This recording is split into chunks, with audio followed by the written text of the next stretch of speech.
Are you ready? All right. Are we filming or? Oh, okay. Well, that's right. This isn't live anymore, is it? So we don't have to worry about that. Okay. It's memorized. Okay. I'd like to call to order the Norfolk School Committee for Tuesday. This isn't October 9th. I'm looking at the wrong thing. October 23rd at 7:10 p.m. As we do in all of our meetings, I'd like to begin with reading the mission statement. The Norfolk Public Schools offers a safe, joyful, and challenging learning environment that meets the needs of our diverse students. Through school, family, and community partnerships, we provide an education that inspires lifelong learners and cultivates caring and productive citizens of our ever-changing world. Roll call. Jeff Chalmers? Mark Flaherty. Kelly Peterson. Thomas Doyle. Sean Dooley. Great. All right, like we do every week, we would like to begin opening up the floor to any public comment. If you're going to be speaking, please remember that you are on camera. It is going to be taped for broadcast. And so use one of the microphones. Do we have the microphones around? Okay, if you're going to be making any public comment, come on up here, and we'll use... we can turn this one around. Turn this one. Perfect. Any public comment? Ta-da! Wonderful. Okay. Announcements, donations, correspondence. I don't have any announcements. Ingrid, do you have any additional announcements? No, just at the beginning tomorrow, we're going to be changing and following the new procedures for parent drop-off at Freeman Kennedy, and people will be coming in off of Rockwood. Information was sent home through a Connect ad with a map today. Perfect. So do we have a police officer or Yes, we anything? do. We Okay. have. There's going to be several, and they actually put a blinking light sign up on Rockwood to noticed direct that people tonight. in. Yeah. Good. All right. For the gift fund, we received a donation of $3,550 from the Norfolk TPA for Camp Borndale scholarships. And we need to, can I have a motion to accept that donation? Moved. Is there a second? Second. All in favor? Aye. Aye. And I would like to publicly thank the Norfolk TPA for making such a generous donation, and I believe that's 10 scholarships, correct? Wow. And there was no other correspondence this month, which is always nice. I'm going to move one thing out of order, and okay, there we go. Ann McKenzie would like to speak about one of the NEST grants that she was given. Do you want to, Jeff, do you want to slide down one, and just, that way she can just sit right there on the end? Absolutely. For those people listening at home and watching at home, NEST is the Norfolk Elementary Schools Trust, which used to be, a lot of people know it as NEEF. That's our school foundation. So it's a group of, it's kind of the fundraising arm of the Norfolk Public Schools. Okay. Well, I've been asked to come here tonight to talk a little bit about the NEST grant that I applied for this past May. I'd like to thank the Norfolk community for making this grant possible, and many thanks to the NEST board members and for their dedication to our community. This May, in the grant, I requested approximately $1,300 to be used to purchase site licenses for teachers to use to enhance their curriculum. The two licenses, one was called superteachersworksheets.com, is a website that I was able to actually get for both buildings, the Freeman Centennial and the HOD. And this site actually contains thousands of printable materials for teachers, including math worksheets, there's spelling, comprehension passages, math games, flashcards, science activities, educational board games, graphic organizers, handwriting practice, etc.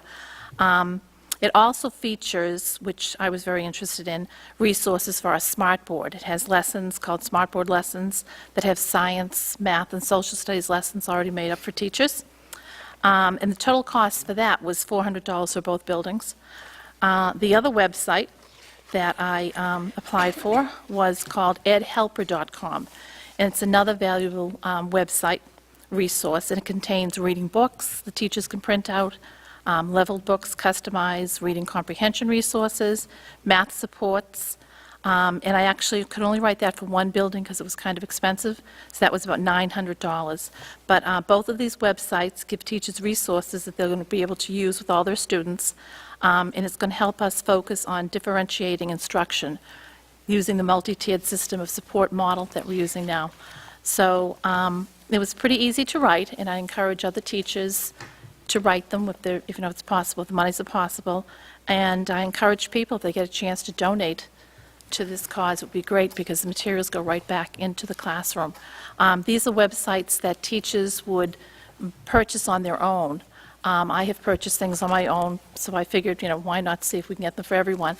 And the number of emails that I got back when I coordinated with passwords and things for all the teachers in both buildings, and I got a number of emails back from teachers thanking me and saying that they actually had purchased some of these sites last year on their own, so they were just thanking everyone for, giving us the monies. So thank you. Awesome. Thank you. Thank you. Thanks, Ann. And I'll cover a little more about NEST when we get over to the committee reports. And I think next month we have the recipients from Freeman Kennedy that are going to be coming in and discussing the grants that we were able to give out there. All right. Okay, we have the MASC annual meeting, which Jeff will be attending. We need to elect him to vote for us at the annual meeting, unless someone else wants to go down and just for the day, just to make sure Jeff doesn't vote for something that... Nice. I mean, come on, that was a long time ago. So is there a motion to nominate Jeff as our voting delegate? I'll make a motion. Is there a second? Second. Any discussion? All in favor? Aye. Aye. Okay. Jeff, are you Oh, we need attending an all alternate? 3 days? Can you be an alternate? God love you. Is anyone else planning on going down for any of the time?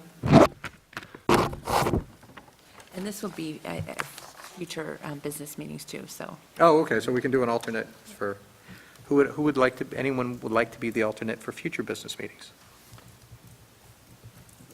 Sure, I'll do it. Okay, Come on. I'll just, Okay, is there a nomination for Mark? So moved. Second? Second move. All in favor? Aye. Aye.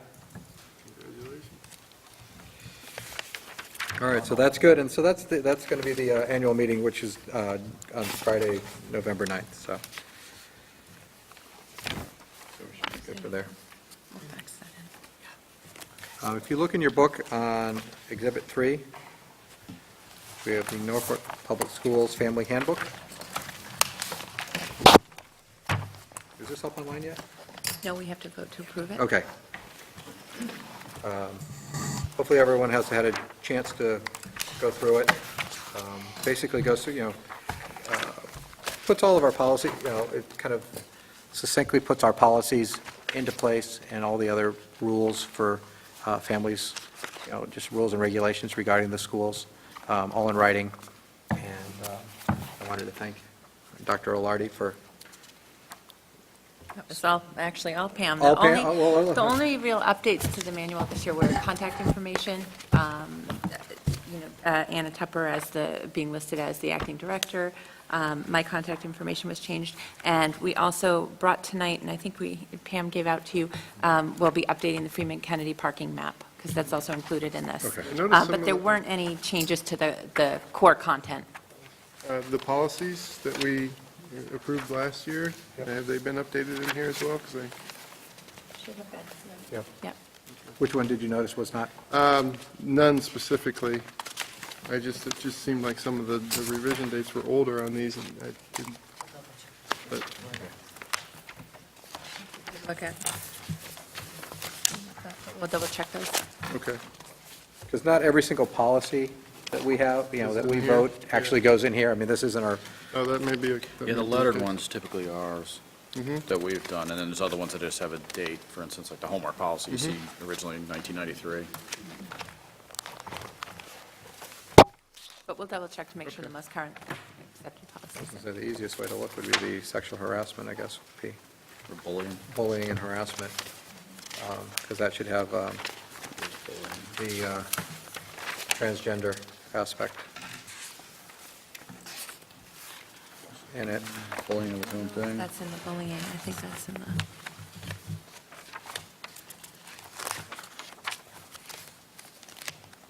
That, the sexual harassment policy was revised October 2004. Right, and we've definitely, which page is that on, Kelly? Let me see, 27? page 38. 38. 38, but it's listed at 27, so we're going to, Oh, It's 37. oh, it should have been 37? All right, so there's a typo on that, on the table Yeah, of contents. yeah, that's got out of order. That's just a table of contents. I don't see, where is bullying under here? Is that its own Does category? bowling have a separate policy? Oh, we're at bullying It's prevention is prevention. 56. Right. 56.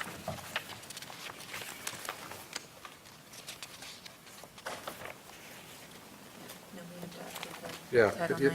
Yeah, so, Okay. yeah, so it has to have all the updated Title IX yep. language in there. I mean, it doesn't matter, it's nice to have it in writing, it's, federal law, so it really doesn't, but whether we put it in there or not, it's still the law, but, yeah, so if we can just go through that, let's move to accept this, and that way we can get it going with it to be Also- updated as it goes through. also, didn't we create a health and wellness policy recently? did. Which, if it's not included in here, should be a good idea.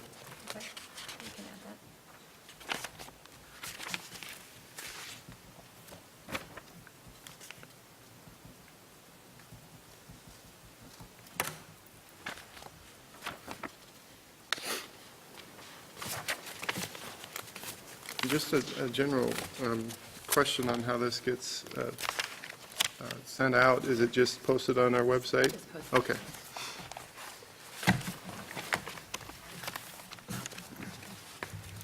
And if it's not a problem, the phone number that's listed for me, I'm seldom ever answering that phone or getting messages. If we could change that to my cell phone, that would be easier for someone to get a hold of me if need be. No one's calling you. Well, my phone number is listed here, You had to throw that in there. so, you know, Where's your phone? Wait, where's your phone? where it says We school don't- committee. I think just we says your list email your address. email, we haven't listed phones. Yeah, it's right here. Do you have questions on page 8? Oh, I was on page 4. I just saw your email address. Yeah, on page 4 is emails. On page 8 there's phone numbers. Page 8? Yep. Yep, page 8. Yeah, I probably would like to take those I don't even know out. what number that is. That's my home phone number. That's not my phone number. I have no idea what that number is. Yeah, the numbers weren't changed, so that was what was Feel bad online for last year. I whoever's bet you getting didn't these get many calls. I have no idea what number that is. Okay. Do you want to just send Pam an email with what number you want listed there, or Or just do give her, wanna you not want have to just give it numbers to her now? listed? It doesn't bother me one way or the other. Yeah. I mean, I guess it's public information, so I'm probably, Yeah, that's fine. Required to do It's this. super easy. I'm sorry, I did. Yeah, I'd rather have my cell phone on it, too. so. Yeah. Here, why don't you just write it on my copy? Yeah, and then that's we'll fine. update it.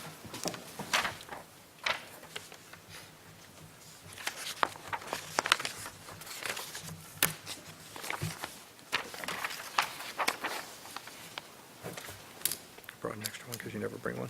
Nope. 3 years, I brought one. And Jeff's not listed on here. And the drop-off and pickup of students Is he not? on page 12. Nope. Oh, yeah. Unless it's on page 8. That looks like it's the old,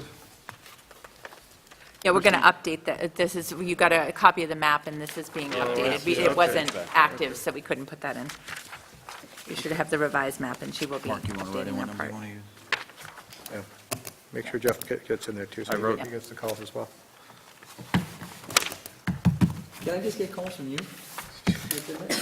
Really? You want them from me? I think you'd rather have them from parents. that's fine. Okay. So is there a motion to approve this pending changes and pending updating, making sure all the revisions from the policy committee are all 100% up to date? So if we can go through them all, just go Yep, through we'll go every through single them one all. and make sure. Fine. Okay. So moved? Second? Second. Any further discussion? All in favor? Aye. You go first. I'm going to be Oh, listening. we have a for you. ceremony, Holly. You and I have a ceremony now. We have our memo of agreement for the teacher evaluation. Do you have that? Awesome. You wanted to introduce us, the new president. Oh, yes. I was going to say, I'm very remiss. Holly Merritt, gentlemen, is the new president of the Teachers Association. Hi, Holly. Congratulations. Holly has been, what were you, vice president last year? No, 2 years ago. 2 years ago? I think I've done everything but She's been- treasurer. I was going to say, she's been on it, she's been on it forever, so. And we have a great working relationship with Holly, so I personally am very excited. Thank you.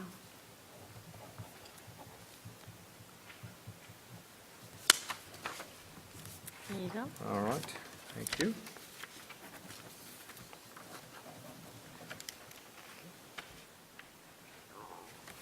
Here, copies for you. That's for us. Okay, thank you. What that was just the memo of agreement, memo of understanding regarding the changes that we made and accepted into the teacher evaluation schedule that we did last. At the last meeting? Yes. Okay. Playground committees. Jeff, you want to speak on the Freeman Kennedy Playground Committee? Or Actually, it's coming along pretty well. I've got some prior notes from it, but unfortunately, the last meeting I was unable to attend because I was out of. Okay. As I say, you can go and I can fill in, and, you were at the last one, Yep. even Oh, better. good. So the recommendation currently is, for the Freeman Kennedy Playground, is to put the original playground back in its original designated spot in the center of the bus loop, the playground piece, and to alter the design. There was going to be parking adjacent to that, to remove that parking and put in a play field there, and add some additional parking to compensate along the front side of it. Overall, you lose a total of 30 parking spaces, but we would gain a play field. They would not be putting in the baseball field, the field that was originally intended there, but they're talking about putting in temporary baseball field, small field, way back in the, behind the football fields as part of that. But in effect, what it does is it allows us to have the playground area and the field adjacent to each other, so that when teachers are out supervising recess, you can have kids using the playground equipment, but also in playing football, kickball, other kinds of games, and it can be supervised in one area. Yeah, we had one or two places we looked at, and there was a lot of discussion back and forth as to which side we were going to do it. Right. So they've made updates. And so what this, still allows is, there's still going to be a gate closing off the bus loop. Yep. So this, cars still can't get into that area whatsoever. And then we're going to have decorative fencing along Boardman to screen off everything from the, from the road back. And I think we were talking at the last school building committee to run fencing pretty much all the way around it. Just because that way there's no one can accidentally drive over their parking spot and get into the field or things like that. But in events when there is huge overflow and there is a large event here, we will have gates onto it, so that we can utilize that field, like for nights and things like that, for overflow parking, when the weather, when it's not snowy or muddy or things like that. So it's at least, like for graduation, things like that. So we at least have that ability, which I think it'll make it, and it'll look nice from the road. I mean, it's a great proposal. We have the land.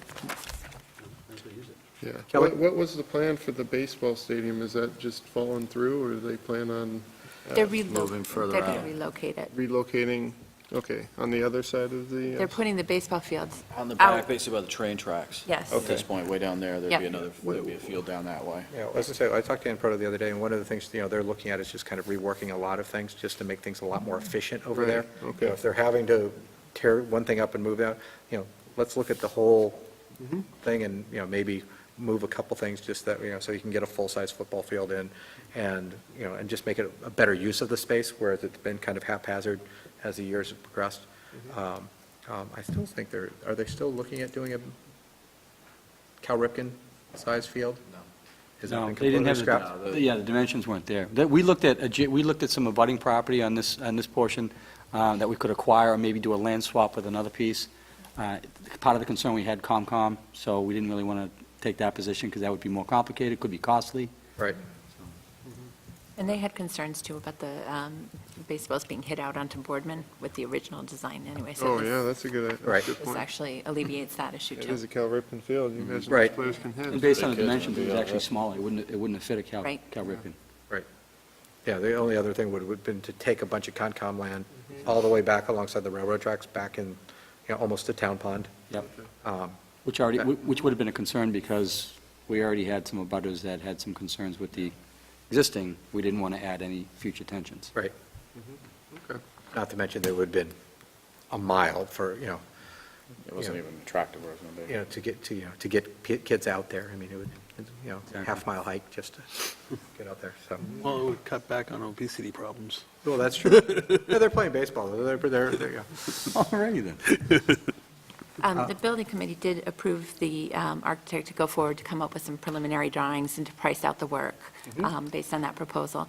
And the only two difficulties is that the playground equipment, they can't do, because it's now fall, they can't do the surfacing that they were, because it's going to be poured rubber, and it has to be 65 degrees. So there's a debate of whether they'll install or just store the playground equipment till the spring, until that surfacing can be put in.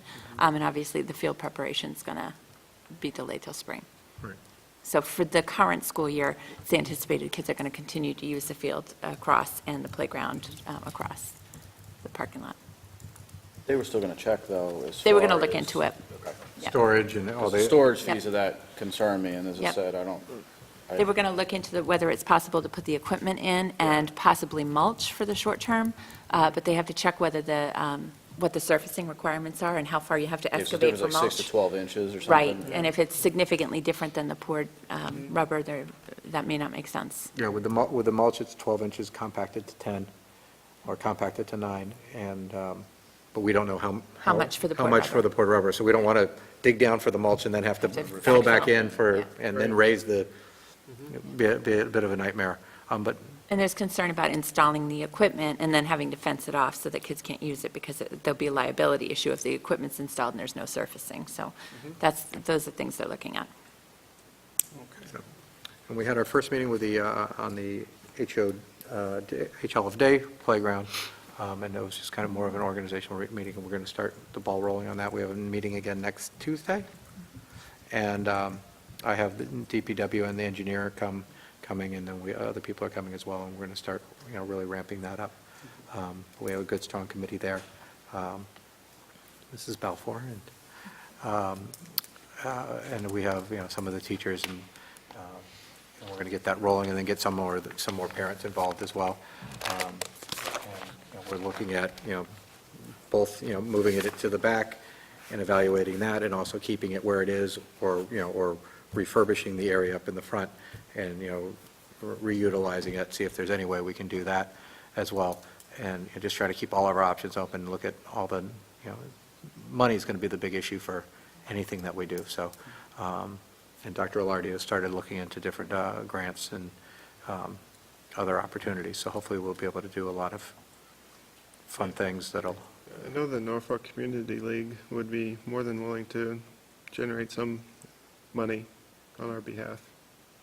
I can certainly ask, but they've expressed interest before. okay, good. They When it like- comes to raising funds, there's a lot of restaurants, and I know this because working with a nonprofit that my sister and I run, we've gone around a lot of businesses, they do what they call give back nights, where like we can go to them, they'll give us certificates, and we can run off as many copies as we want, and people go out to eat on a certain day, they give that certificate when they pay their check, and then we get a percentage of that, and sometimes the percentage goes up the more people use it, and, we could raise maybe even a couple, I know it's not a lot, but a couple thousand, which could go towards that and help out.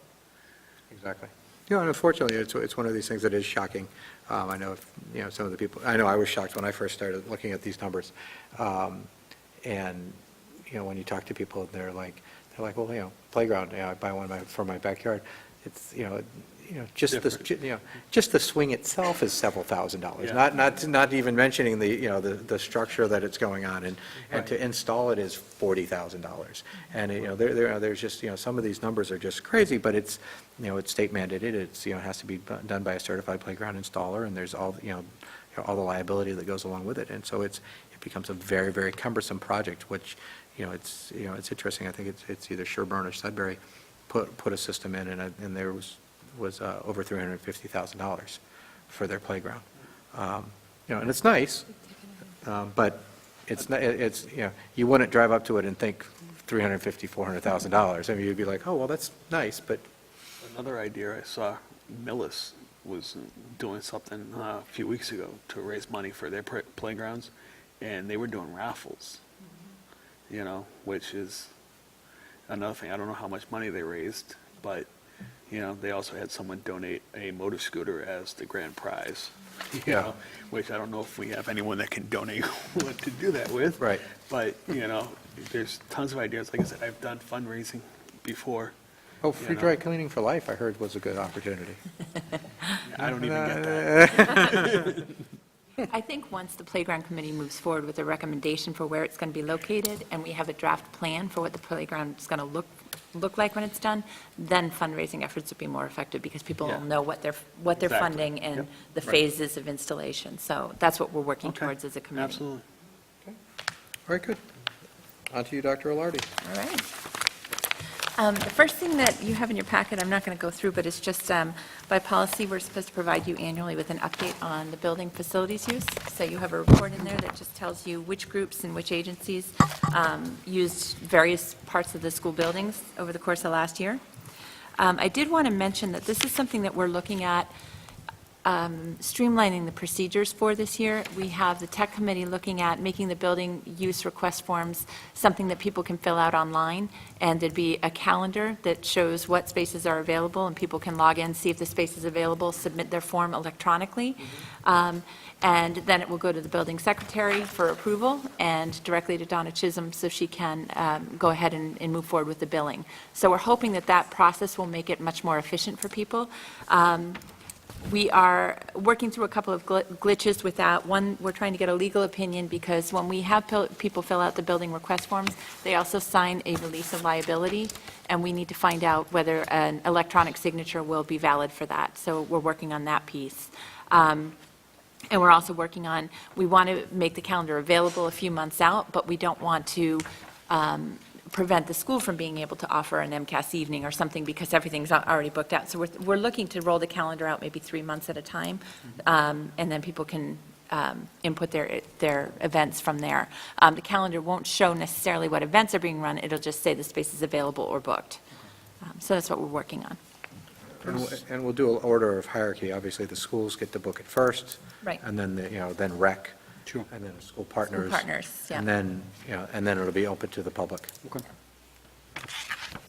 I was trying to read these numbers. I couldn't make sense of what those were. Like, for example, basketball in the cafeteria, the 26. What is that? Days, right? Oh, that's days. The days, the number of times that it was used by that group. Oh.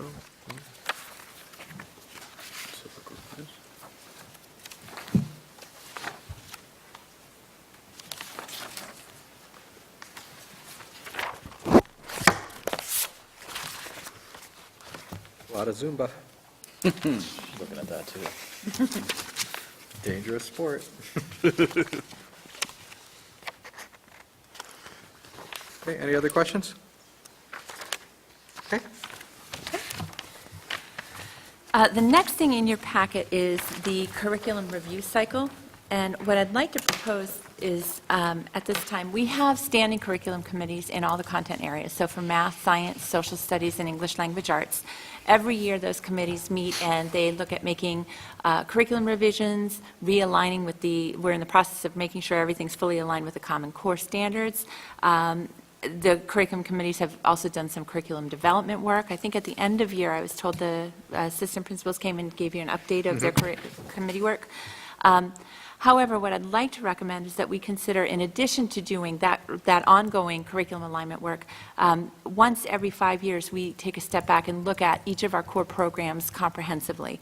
And that would mean we're looking at student achievement data in that area, for example, for social studies, but also looking at our resources as a whole, and to make sure that they are still the most current, that they are fully meeting students' needs, that if we have to make changes in terms of professional development programming for teachers, that we're really planning comprehensively for each core content area.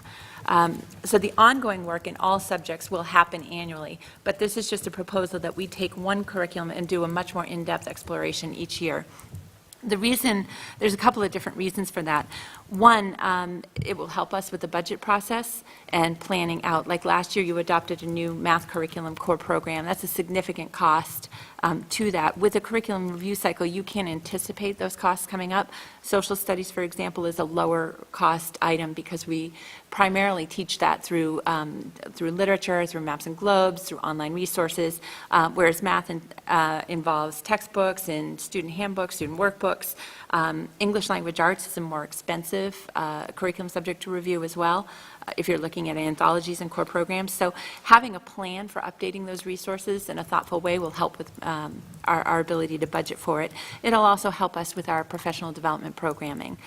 As we've outlined the proposed cycle, the things to be aware of is it's really important that we don't review two of the primary subject areas back to back. So you'll notice that math and English language arts are separated. That's because it's really hard when we're implementing a new math program. It's a lot of time, a lot of training, a lot of new learning for teachers as well. So you really can't revise and update two big programs back to back. You need people to have time to work with it, to get to understand it, and be comfortable with it before you have a brand new adoption. So math and science are separated. We put math last because we've just adopted a new state-of-the-art math program that really should be current for the next 5 years. So we don't need to look at that right away. We'd like to look at science because we do have some questions in our MCAS data results about our science program. However, the national standards aren't going to be available yet. So we don't want to go through the science curriculum review and then have new standards come out. So we're proposing that we start this year with social studies. There have been significant changes in the alignment with the Common Core. We do have some dated resources that we really need to look critically at. So we'd like to start with social studies, move to science next year when the standards are published and available, look at English language arts after that. 2015-2016 would be looking at our specialist programs, art, music, and wellness, and then back to math in 2016. So I guess what I'm looking for is any questions the committee has or a recommendation to adopt a formal curriculum review cycle. Actually, I'll start. I have a couple questions. Yep. First of all, this is great. Appreciate it. Have we had any review cycle prior to this? No. Okay. And based on your experience in other school systems, what's a typical review cycle? I mean, is 5 years for each? Yes, 5 years is a typical review cycle, and most other districts do have a formal adopted curriculum cycle and look at one content area a year. Okay. So this is pretty similar to what you'd see in most districts. And again, most districts will space math and English language arts out by a year or two. Right. Do you see any value, or do we have the resources to accelerate this review cycle? I mean, I know technology changes overnight. It does. I think each committee is going to be looking at the curriculum annually. And so if there's minor adjustments, there's a new technology resource we want to continue, that can happen on a yearly basis because those standing committees meet regularly and they look at they look at the MCAS data. This is really looking at, again, a step back and looking at the program as a whole to see, does it still, you can Band-Aid something for a while and at some point you have to decide, does it still meet your needs? If we were to accelerate it, I think the difficulty is when you're adopting a new curriculum, to do it well, you have to put a lot of time into professional development for teachers. And if you do things and you bring things in too quickly and they're not implemented fully or not implemented well, you don't see the return on that. So I'm comfortable with a 5-year cycle, knowing that we will be looking at every curriculum area and making minor adjustments annually. Okay. Any other questions? Any other questions?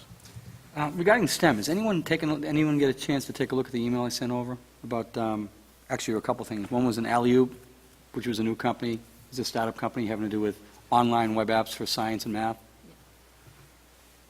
I looked at it quickly, but I didn't. Anybody have any Read the questions? on it? article, it seems very interesting. Amazing that they offer it. Then there were two opportunities for us, from a financial standpoint, to possibly get some money back from, I mean, Citizens was one example. Citizens School started the STEM fundraise with $3.25 million from Google, so that's something we might have access to. There was another one with Samsung who was offering $1 million in technology for STEM, so it might be something we might want to entertain. Absolutely. There's definitely lots of different funding possibilities out there. Any other discussion? Now, I think this, this is great from the standpoint of, it's one of these things that's, I think our school system, we've been using the Band-Aid approach for so long.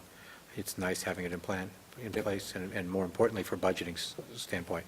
If we know that it's, it's social studies year coming up, we know that we're going to need X, whereas we know it's a math or an English, we know we're going to need a Y.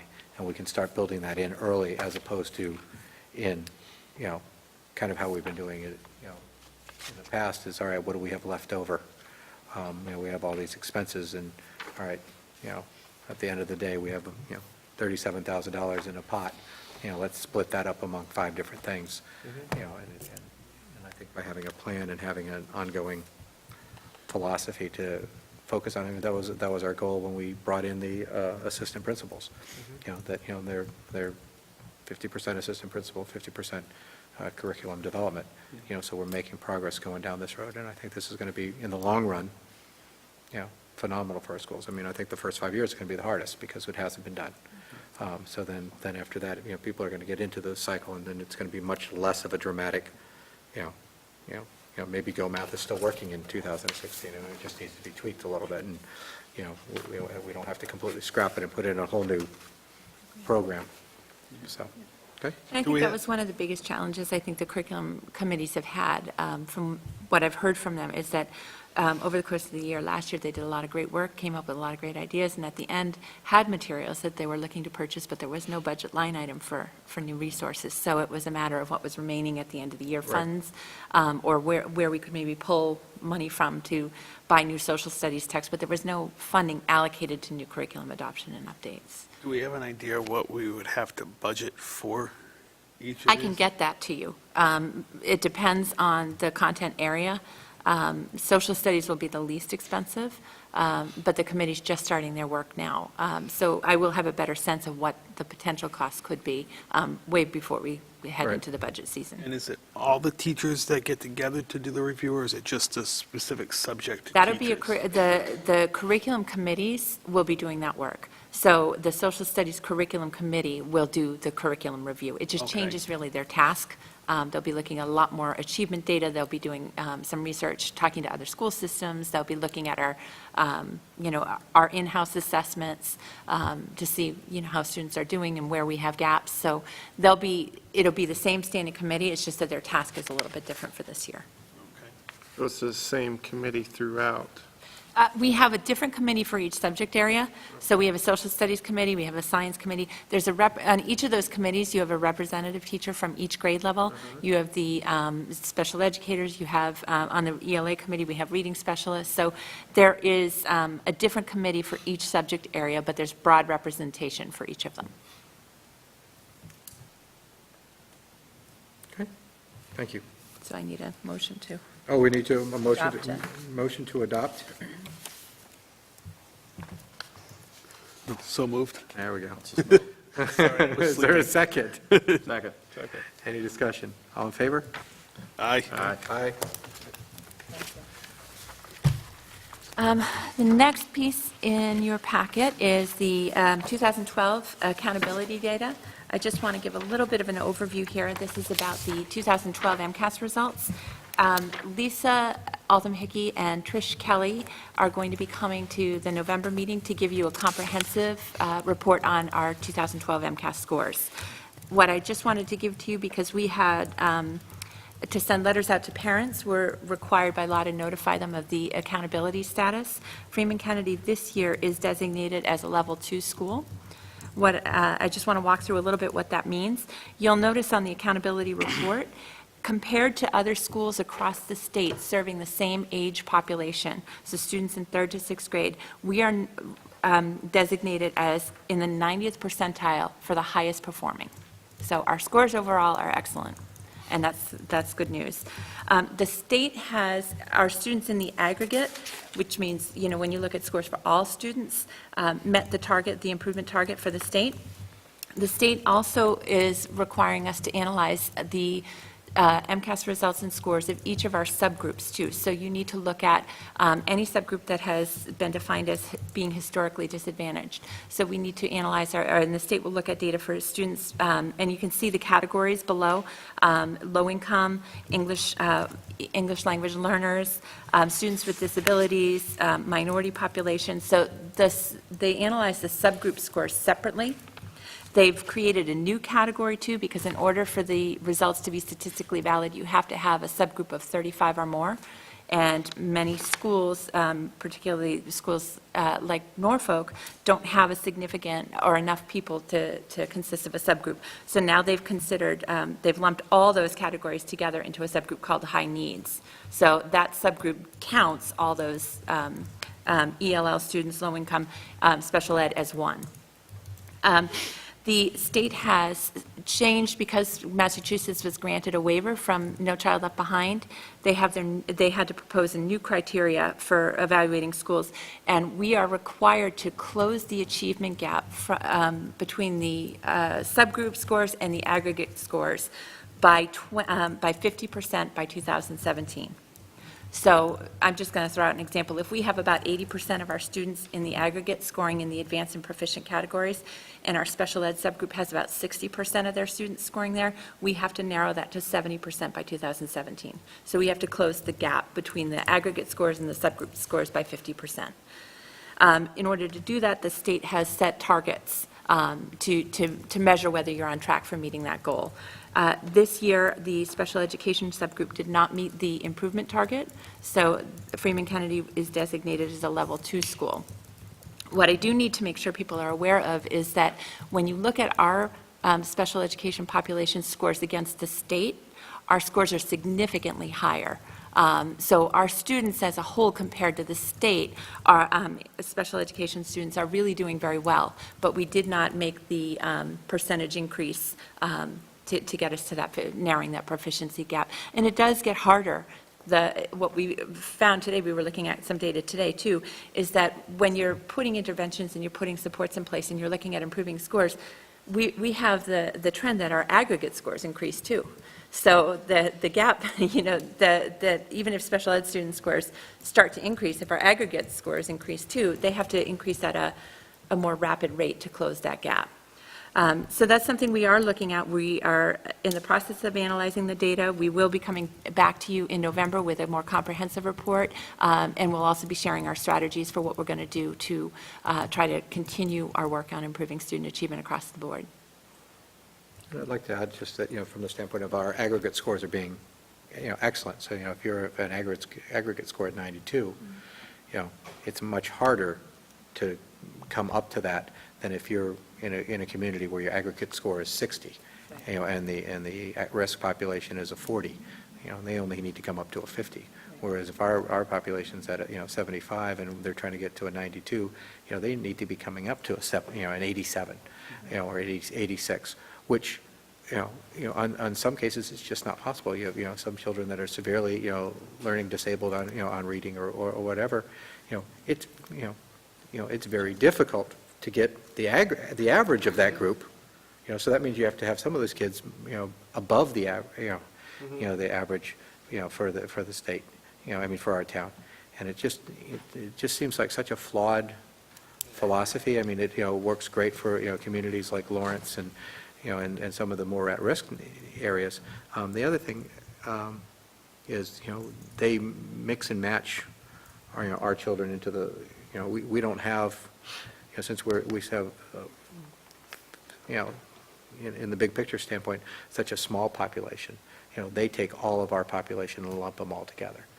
So we have at-risk children and historically disadvantaged, I believe, so you can someone with from Middle Eastern heritage gets lumped into that regardless if they have any special needs or not. So it's, it's just very, very kind of bizarre, and it's just because we don't have enough special needs children as a percentage of our population to dump it into there. But even if they were broken out, let's say we had the population pool to create statistics for each of these subgroups, would they all be tied to that 20%? Yes, Right. 20%, yeah. It really wouldn't matter then. Yeah, it's the same So thing. we have enough students in our special education subgroup, but we only have a handful, maybe 4 students in the ELL subgroup. So they're counted twice. We get a score for the students with disabilities, and then we get a second score for the high needs group, which includes the special ed, ELL, any minority population. So they're counted twice. If you look, the state, it's a pretty complicated formula to determine they give you what's called a PPI rating, which is your progress towards their benchmark. A score of 75 is meeting the target. So you can see with our high needs subgroup and our students with disabilities, we're not that far off. 68 and 69 are PPI scores. I do think, and I do feel confident that working together, we can see some gains in those areas. But as Sean did mention, the higher performing you are to start, the harder it is to make those gains. But we are looking at it, and we are going to come back with some strategies and recommendations to the next school committee to talk about where we're going to target our efforts. I think the other thing that's important to know is when you look at middle schools across the state, many are designated as level 2, level 3, level 4 now for that subgroup population. So, we're not alone there. We're in the 90th percentile as the highest performing, and we're a level 2 school. So many others, are struggling with that same challenge. What happens if we don't get the scores up to where the state wants them to be in the designated time? There's implications for each level. So when you're a level 2 school, there's certain things that you have to do. One of those is to rewrite your school improvement plan to target, and in your school improvement plan, you have to define how you're going to provide additional services and resources to that subgroup. There's additional requirements when you get to level 3 and level 4. In terms of what you're required to do. Some of it's budget. You have to designate a certain percentage of your Title I funds to providing services to the disadvantaged populations. We're hoping we won't be there. Considering When we is only the get 30. time frame for this? This is an 50% annual increase? update. No, I'm sorry, the 50% increase that's required. Oh, by is for 2017. Okay.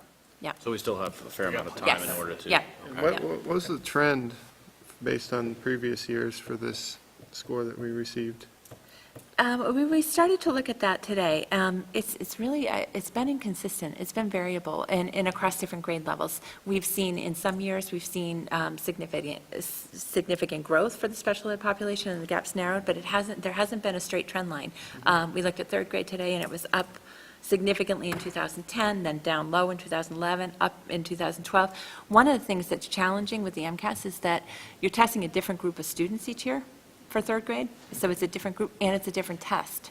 So some years when you see a decline, the state average also declines because the test was more challenging. So it's a little bit messy statistically when you're comparing. Right, but all of these, these are aggregated grades, 3 through 6. Yes, so this they is an should aggregate. normalize. Yeah, but I guess our trends have varied year to year. Yeah, So okay. there hasn't been a trend of steady improvement. There hasn't been it's been a little bit scattered. So after 7 years, they get a scatter plot. How do they know we passed? Is it at the 7th year that we have to show? What they're looking Are for they is a looking for steady, trended average? they're looking for, the state's looking for a steady increase, a steady improvement. And they've taken basically the gap between where we are now, and they've figured out if you were to make steady increases, what you'd have to do to close that by 50% by 2017. So that's your target score that they're looking. So they are looking for steady growth. The all students numbers have been fairly consistent? Yeah. Okay, so the 95 is a fairly static number, so we have a, Yep, there's a little variability, it's but largely- overall, the percentage of students that we've had in the advanced and proficient in the aggregate has been much more constant than the others. and that data dates back how many years now? We were only looking at the last 4 years of data. Yeah. So 95 is a good figure, so you have a Yeah. pretty good ceiling, if you will. Yep. I mean, And hopefully it again, does some increase, grade but- levels, we had a little more variability in, but in overall average, it's Okay. been a little bit more constant. Okay. Okay. So Lisa and Trish Kelly, our data specialists, will be here in November, and they'll give you an overview of a much more in-depth presentation about what particular areas of the MCAS we did well on, where are some of our gaps, and then what strategies we're going to use to try to help improve achievement across the board. Perfect. Okay. Oh, boy. The other thing I have for you, some light reading, as you probably noticed, but I've included in the packet my proposed goals for this year. I just wanted to kind of highlight those. I also gave you a copy from the Department of Ed website of the guide for superintendent evaluation, which is using the department's model rubric for superintendent evaluation, as well as the model system implementation guide. So I just want to talk a little bit about what I'm recommending for professional practice goals, and then I thought we could talk a little bit about the process as well. So actually, the Mass Department of Ed has put out a recommended guideline for new superintendents of areas to focus on in the first couple of years. So the goals that you see, and I did reference it, the first three goals, professional practice goals, are taken directly from the recommended guidelines of the DESE. So the first is around effective entry, and I presented to you in August my plan for entry in terms of data analysis, interviews, really taking a comprehensive look at the system, and being able to report out to you in January a synthesis of that evidence that really identifies what the district's strengths are, what are opportunities, and what are some challenges. And then to use that document to propose strategies to improve student learning, as well as to set the context for setting some district goals. So that's my first recommended professional practice goal. I did include the recommended benchmarks. Again, these are all taken directly from the Department of Ed website. The one thing that I would say we might want to look at, the recommendation is that once we put forward the recommended district goals and strategies, that we vet those with the community and we get feedback about whether or not the community supports those goals. And I have written here that would be secure stakeholder feedback about engagement and commitment to the goals. The department was recommending spring.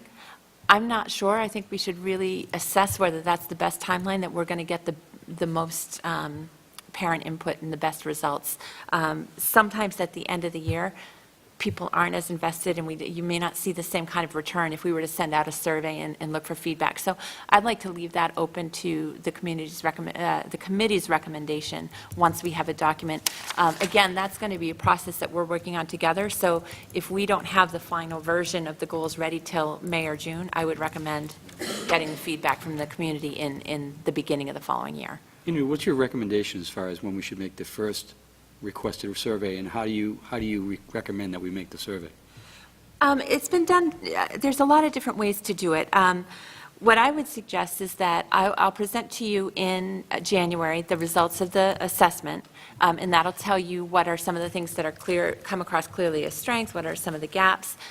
Then what I'd like to do is work with my administrative team to develop strategies around the areas that we think are weaknesses. I'd bring those back to you to share with you the recommended strategies, and then we would, as a group, define the district goals. Once those goals are accepted, then what a lot of communities do is just send out a survey that would say, this is an area, the recommended goal, is this a goal that you agree with, you fully understand, you support, and you just sort of a Likert scale to see how people respond to those goals. Have you captured the right things? You can use SurveyMonkey. Some districts use companies, but I think we have the capacity and the technology to generate that and analyze that internally. Okay, so you talked about the survey. What time period? Are you talking January you recommend, or? No, you talked we the would, spring wouldn't be I so think good. we don't want a survey until what we want feedback on is whether the district goals really capture what people feel is most important and critical. So I don't see us having those ready until probably April at the earliest, because we're Okay. going to be looking first at the results of the data analysis. Then, again, I'll be talking to the administrative team. We'll be proposing some possible goals and strategies. You're going to want to read those, comment. It's going to be a back-and-forth process till we have something we're all comfortable with. If it happens in April, then we could certainly send a survey out right away and get that feedback. But if we're still working through that in May or June, I'd recommend we don't survey till September. Okay. Does that make sense? Okay. So that's the first goal. Another thing, the second goal, again, directly from the Department of Ed website, but it's really to make sure that we're maintaining momentum around critical district initiatives and that things are up and running during the transition. The biggest thing that we're really working on this year is the implementation of the new teacher evaluation system. And that also includes administrative evaluations. So as you can see in there, it's, I'm recommending by November 1st, completing with all principals and district administrators the beginning of the new teacher educator evaluation cycle, which is a self-assessment goal setting, completing formative evaluation conferences with all principals and administrators by February. It says by late spring. I'll probably do that by December, but at least 5 site visits to schools with feedback, and then summative evaluation reports for all of the administrative staff by June 30th. Okay. And it gives you samples of benchmarks, what data I can submit to the committee. The third goal is completing the new superintendent induction program. That's, again, a professional practice goal. The focus of that program really is in strategy development, instructional leadership, and data analysis. There are 7 complete sessions as well as multiple assignments that I would be submitting to you for review as well. Are you enjoying that so far? It's fabulous, yeah. I'm really enjoying it. It's a great program, learning a lot. And then I did propose one student learning goal. This probably will make more sense once we've had the MCAS presentation. But one of the areas that I have been looking at that I would really like us to work together on is improving student scores on the English Language Arts open response questions on the state MCAS tests.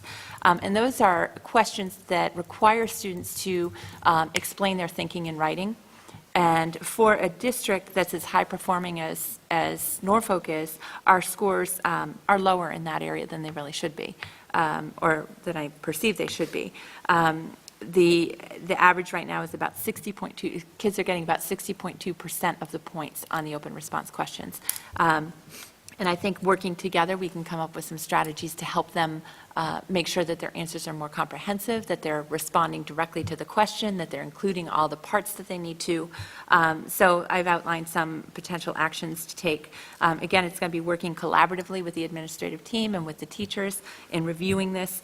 The English Language Arts Curriculum Committee may be looking at some graphic organizers and tools that we could have a standard form so that kids are learning how to plan that kind of writing because you plan differently. And there may be some professional development in the area of writing instruction that we need to consider as part of that as well. This is going to be, I'm suggesting a 2-year goal because we're going to be looking at this, trying to put things in place, but they'll be taking MCAS before it's all up and running. So you really won't be able to measure the impact of that until, a year from now. We know the types of open response questions, right?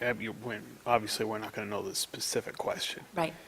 So it should be, I would think, a relatively simple process to teach towards how to answer such a question like that.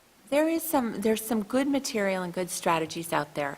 Part of it is identifying sort of a consistent, cohesive plan so that we're using the same kind of approach across the grade levels and kids aren't learning all different kinds of strategies. But yeah, there's definitely areas and there's a lot of good research material out there, a lot of expertise that we can marshal to Do we really know work on that. why we're not getting so many points on that? Do we know what they're deducting the points for, like punctuation, capitalization? We don't have all that. We don't have all that They information. don't give us that information? No. We can tell what kid, if a child got a 2 out of 4 points, but we don't necessarily know what they were deducted points for. They told us why. You can We knew infer what we that worked the on. answer was, they do have on the Department of Ed site model responses, what gets a 1, what gets a 2, what gets a 3, and in their scoring rubric. So you can use that to help you sort of infer what pieces are missing.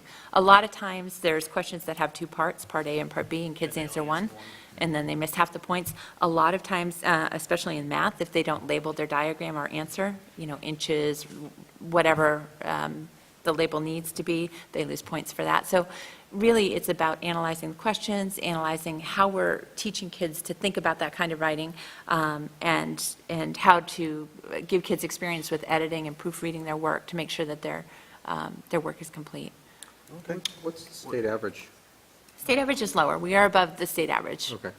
Across the board. But again, for a high-performing district, we My follow-up question is, what's the average of our, what I would consider our peer schools, other high-performing, equally performing districts?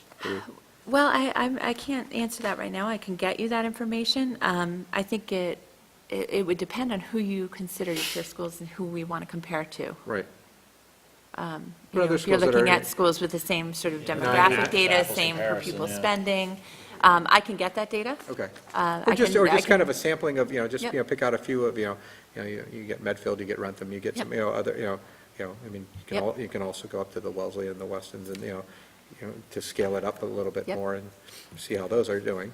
Because, Yep. I mean, I think that would be good to know from, at least have our end goal. Yep. Yeah, but I our can end do goal's that. not going to be to mirror those schools if they're roughly the same. I mean, it's No, going no, to no, be exactly. vastly improve it regardless. Right. Right. Yep. And there's actually some school districts that you would expect to be low-performing that are doing very well in the open response. So that's also good data for us to look at what they're using Right. and how they're approaching it. But I can get you some comparative data just to, That's interesting to for your know. reference. For the MCAS itself, I mean, obviously, I don't have the data in front of me. Were there any other areas, I like the idea of having a student learning goal. Were there any other areas that you considered in addition to this, or There were, the most glaring, or? well, and Lisa will give a much more comprehensive view. There were some areas in the math program that we looked at. The kids are having some difficulty with the geometry strand and some different things, but we've got a brand-new program in place. Okay, So so I I think that didn't hopefully want to, addresses I think that. we really need to implement that with fidelity and see what impact that has. The science, again, there are a couple, the earth science strand was not as strong across the grade levels, which could be a curriculum issue, or it could be a sequence issue, that the kids are taught that and don't revisit it again before they Okay. take the science test in sixth grade. But again, the national science standards aren't out yet. So I really looked at the ELA piece. There are some other strands in the ELA, poetry, different things that have been problematic for kids over time. But I really feel like the writing is, there are open response questions on every subject test. So in math and ELA and in science. I feel like that we would see, if we really work on strengthening student writing, we're going to see gains across multiple areas. So I thought it had the most That potential. makes sense. This seems like the most obvious candidate then from, okay. Good. And so do we need to vote on? What I'd like to do, and it's up to you how you want to proceed, but I would like to get approval on the goals, and then, as Glenn Kuchar mentioned during the retreat, I think it would be a good idea if we formed a subcommittee to develop the actual evaluation instrument. I gave you copies, and I do think that we should use the state formula, the state model, and the state rubric, but what that actual instrument's going to look like, so that you're not dealing with 42 indicators and a ton of data, I think we can streamline a little bit. So. We go much higher than 42. There's 42 and there's a million subparts, but good. If the committee's comfortable with the goals, if we approve the goals, and then I will be, once we finish the entry process and the data, we'll add district goals to that later in the year. And then I'd like to suggest that we form a subcommittee to develop the actual evaluation tool. Okay. Is there a motion to accept the professional practice goals submitted by Dr. O'Leary? So moved. Second. Second. Discussion. Kelly, you look deep in thought. So there'll be district I'm just goals we waiting for the potentially could add? We'll add district goals, yeah, definitely be adding the So this district is the goals. basic framework, and then it could be fleshed out beyond Yep. this, okay. Yeah. All in favor? Aye. Aye. Aye. And do we want to talk about a subcommittee to develop the actual evaluation instrument? Yeah, I or- was going to say, I mean, I would be interested in being on the subcommittee. Is anyone else? Yes. Jeff? Yeah, I could do it if you need to. Thomas, all right, 3? Sounds great. Is that good? Anyone else dying to be on it? Okay, all right. And we'll bring back the recommendation to the Right, full committee. obviously. Yeah. Great. And Pam, we'll just have to post all the subcommittee meetings, because it'll be a forum. That's all I had for you tonight. Thank you. Thank you. All right, committee reports? Oh, wait, I'm sorry. Oh, I we're had one more back. thing. I bought you all a book, so I'm going to send it around. We got presents? For your free time. It's a great book. It's called the Essential School Board Book. It was published by Harvard University, and it's a study of effective practices of school committees that significantly impact student achievement. So it's really interesting. I thought you would all Okay, love to read it. Any quizzes? No quizzes, but it's really interesting because it does show pretty consistently that school committee governance can have a significant impact on academic achievement of students. And these are common practices to 13 different committees that seem to have the highest gains and highest impact. Thank you very much. All right, committee reports. First one is Nest. As I said, I'd get back to that. I wanted to thank Ms. McKenzie for being here earlier, and that was a great presentation. For those at home who don't know, Nest is in the active rebuilding arena right now, so people that are interested in helping out our schools in a not terribly intrusive way, please contact me about joining Nest or getting involved in Nest. We will be having our first major fundraiser at the election. We're going to be doing a bake sale. So the election here is at the Freeman Kennedy School. So, yeah, I was going to say, TPA in the past had done bake sales at past elections, and that practice was discontinued a while ago, and they weren't interested in doing this one. So when I brought it up to the Nest board, they loved the idea. So please, when you come to vote on November 6th here at Freeman Kennedy, please buy a treat, and anyone who has any interest in helping out, we're looking for bakers and anyone that can volunteer to man the tables during the day. Thomas is going to be baking, I can tell you. Amazing bake oven already. Yeah, exactly. Light bulb change, all good. We're trying for a patriotic theme with any of the cookies or cakes or anything, so feel free to do that. But we were able to give out $3,000 worth of grants last year, and we're trying to hopefully raise enough money that we can significantly increase that. We're finalizing all of our work to get our 501c3 formulated. It had never been done in the past, so that has been a bit daunting, but we almost have that all finished, so we should be good to go on there. So, but if anyone is interested in joining Nest and/or helping out with the bake sale, please contact me. You can email me at vandooley@msn.com, or you can email me through the town clerk's website. All right. And legislative affairs, Jeff? This past Saturday, I sat down with Dan Winslow, and he gave me a little breakdown of what's happening right now in the legislature. Not much, he said, that's going to be coming forward from now until the beginning of the year, and the legislature will meet up again in January. There was one thing that came to our attention from our KP, had to do with the new HB 1531, which has to do with insurance. So that's something that they're looking into right now. Nina, his secretary, gave us some information, but she put in some phone calls to the Joint Committee on Municipalities and Regional Government and hasn't heard back yet. Okay. So he said we'll probably have more definitive information beginning of next year. And if there's anything that he wants us to address or have any insight on, to make a special request, and he'll basically do the research on it. He also made a recommendation, or even just threw it out there for us, that if he wanted to come on, for the board to see him on quarterly attendance, he could make his appearance instead of doing it monthly. Every quarter, he'd basically come in and talk and let us know what's happening new in the government.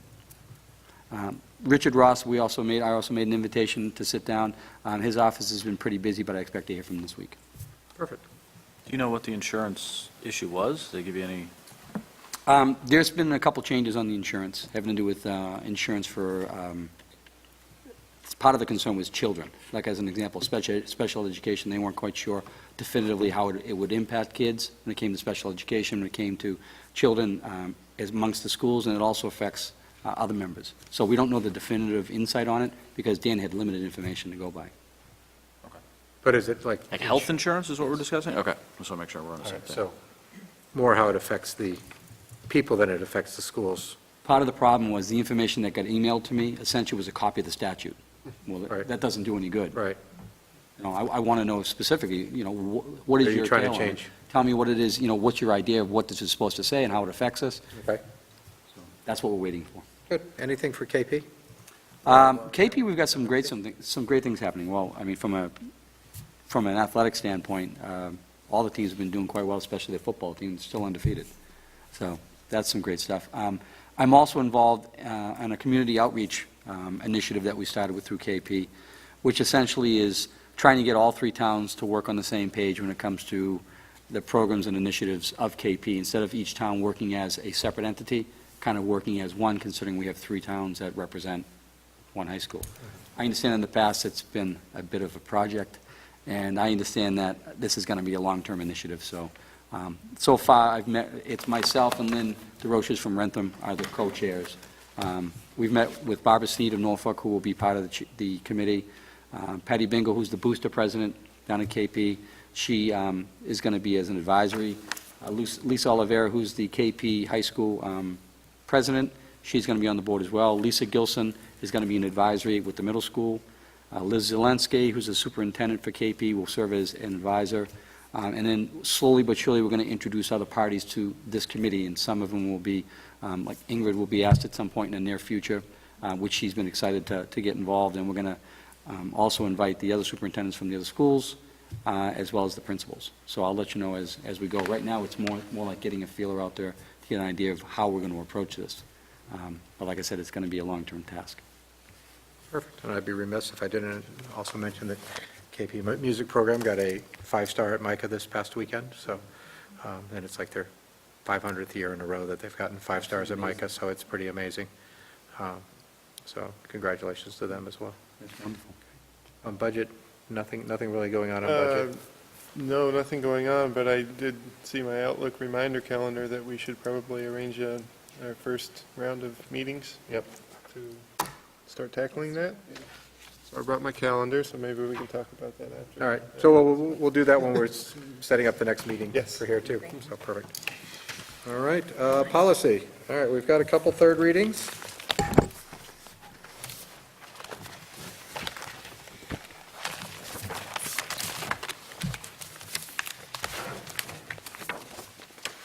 And who will be your storyteller tonight? Guess that would be Mark. Okay. So, These are the red lines from the original, not from second to third, correct? That's what Ross gave me. All right. Yeah, these are the same as in Yep. the last Yep. one as well. So nothing, we don't have any new red lines between the second reading and the third reading. No.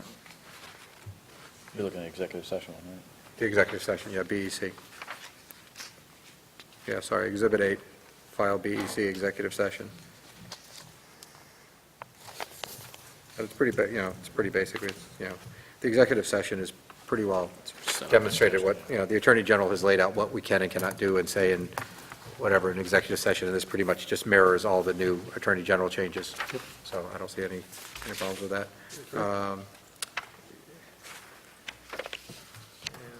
Let's see, can I have a motion to waive the actual reading of file BEC? so moved. Is there a second? Second. All in favor? Aye. Will be posted on the website. Is there a motion to accept file BEC executive session for the Norfolk Public Schools? So moved. Is there a second? Second. Any discussion? All in Aye. favor? Aye. Aye. Passed unanimously. Okay. Exhibit 9, professional staff hiring, file GCF. This is, again, falls under the federal guidelines with discrimination, so there are not anything significant changes there. Is there a motion to waive the reading of file GCF, professional staff hiring? So moved. Is there a second? Second. All in favor? Aye. Aye. Okay, is there a motion to accept file GCF, professional staff hiring? So moved. Is there a second? Second. Discussion? All in favor? Aye. Okay.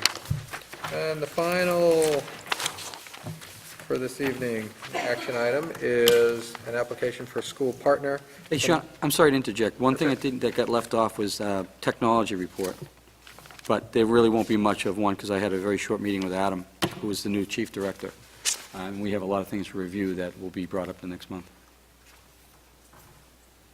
That's it? That's it. There were a That's number all of you things, have? there were a number of things to discuss, but quite honestly, Technology, you think you'd have a PowerPoint presentation? I have a ton of Something, stuff. but if- Something for us. But if I brought it up, first of all, it's not on the agenda, so I can't. That's true. So, secondly, there are a number of things, but there are a lot of things that are being addressed in-house Yeah. that have to be addressed prior to us sitting down. Right, exactly. And they have to address with the teachers, so that's not something that can be discussed at this point. Okay. Um, But they're good things, not bad. So the Girl Scouts have applied to being a school partner. I think, again, this is. Boy Scouts a partner? The Boy Scouts are not a partner. So we decided they were really category D. Right. I remember the discussion on this, I couldn't remember. Because the what Boy it was. Scouts applied for being a partner, because, they don't necessarily, they do things for the girls in the school, but it's not necessarily, like we discussed, the school partner is designed for, organizations that purpose is to Educational benefit. educational benefit of the school. Yep. And, like they say, they do a spring food drive to benefit the Norfolk Food Pantry, which is great, but it's not, Town thing. they're not doing things for that. So is there a motion? I guess I will put it in the positive, then we can not vote or vote. Is there a motion to accept the Norfolk Girl Scouts as a school partner? Okay, seeing none. They're denied as school partner, but they are accepted. as They can category post D. information, category D on community Everything news. the same as the Boy Scouts. Yep. Okay. One other thing that I meant to mention, and if I can jump out of Sure. order, if that's okay. Jeff has set a precedent, it's just No, I just, anarchy. People are just all over the place. I've lost I total control. apologize to the committee Just a for... second. I bet you I could hit him with this.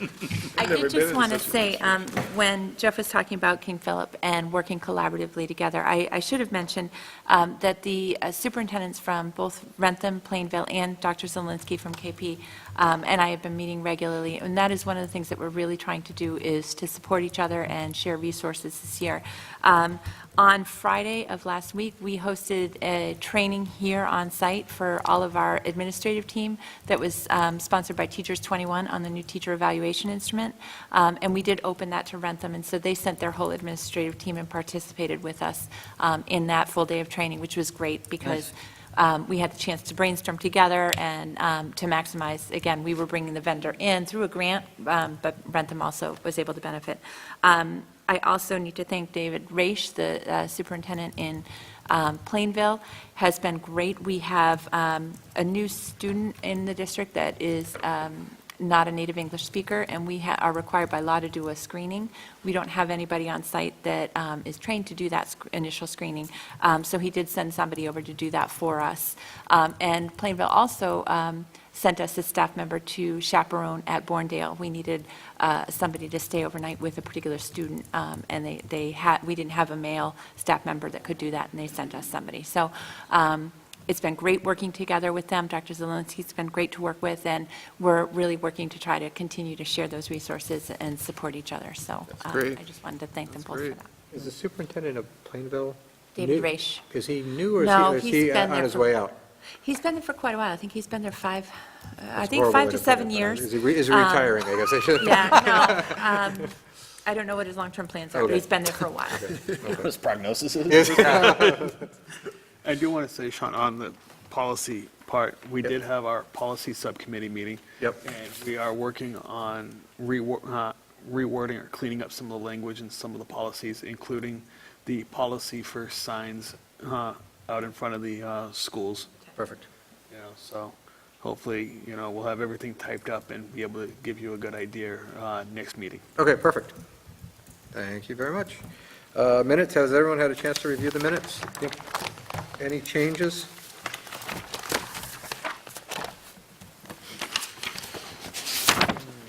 I didn't see any. Including typos? Sure. No, none. Pam will kill me if I say Oh, my anything. God, No, like- none, I'm kidding. Oh, like, oh, okay. Guess Jeff's going to be left off on a lot of stuff from here on out, but that's okay.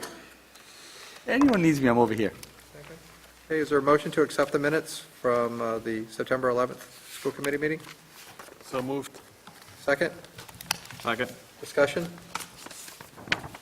All in favor? Aye. Aye. Aye. Okay, next two meetings, Budget Committee and the School Committee meeting. School Committee was set for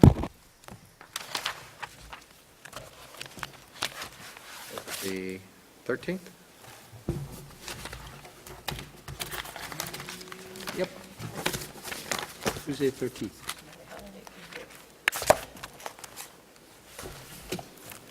Yes, there is a Monday holiday. Does that still work for everyone? 13th? Yeah. Yeah, that's fine. Yep, good. Yep. Budget, for the first one, do you want to just meet before that? At 6, Kelly? 6? I probably can't do before that. Hmm? I probably can't get here anytime before 7 o'clock on Tuesdays. Okay. Is that the darn football? No, football's done. Oh, okay. Moved on to other things. All right.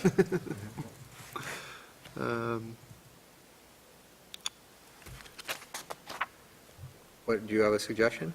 No, I mean, I'm just looking at my calendar right now. I mean, I could do any time the following week or later in that week. Wednesdays, or even Monday of that. Monday's a holiday. Monday, yeah, that's Oh, but- Veterans Day. Oh, it is? Okay.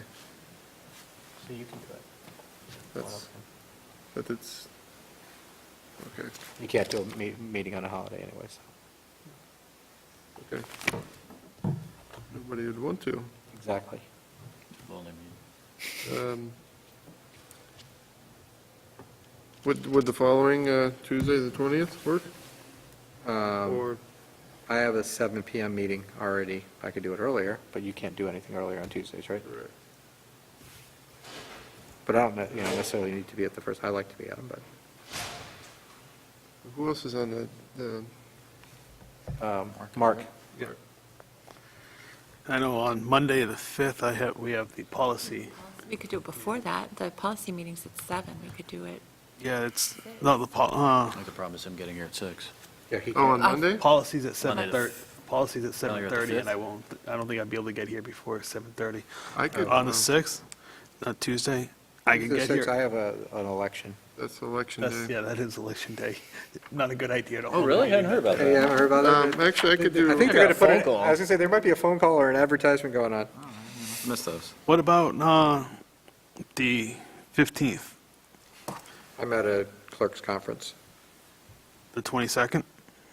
That's Thanksgiving. Thursdays. Oh, what, you can't do anything on Thanksgiving other than eat turkey? God, help me, please. The 29th?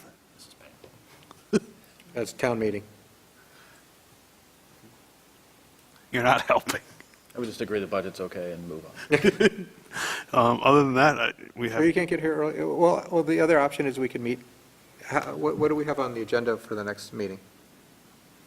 We haven't drafted it yet. But do we have We've got- anything we've got besides the policy. people coming? We We're have- going to have an MCAS presentation. Yeah, but That's how gonna long is take that going to some be? That's time. not going to be terribly long.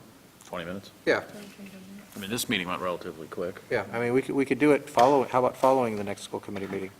The 20th? No, the 13th. the 13th afterwards, yeah, Oh, afterwards? Yeah. Sure, why not? Fine with me? Okay, fine. okay, good. There we go. That We're was here painful. anyways. We might as well just Right. Why didn't we bring just bring your go bring with your that? sleeping bag and, okay? Okay, any other new business? No? Is there a motion to adjourn? So moved. Second? Second. All in favor? Aye. Aye. Thank you.